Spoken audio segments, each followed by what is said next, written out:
Hello mga kababayan, mga kapagsikat homes. Ito nang inaantay ng lahat, ang pagsikat homes na bagong-bago, lalong pinaganda at lalong pinatibay. Ipapakita ko sa inyo ang pagsikat homes na Cavite.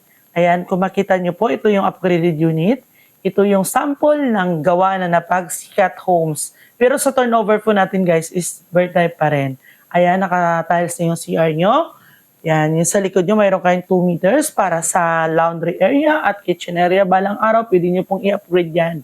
Ayan, akitin po natin yung taas. Ito yung actual turnover ng hagdan. Yan, buhos po to guys. Ang lot area nito is 36, floor area is 44 square meter. Tingnan nyo po kung gaano kalaki ang pagsikat kapag pinaganda nyo na.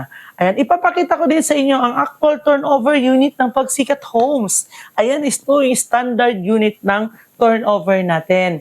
Bird type po siya, kayo na po talagang magpapaganda. Ang nakatiles dito, CR lang at saka lababo.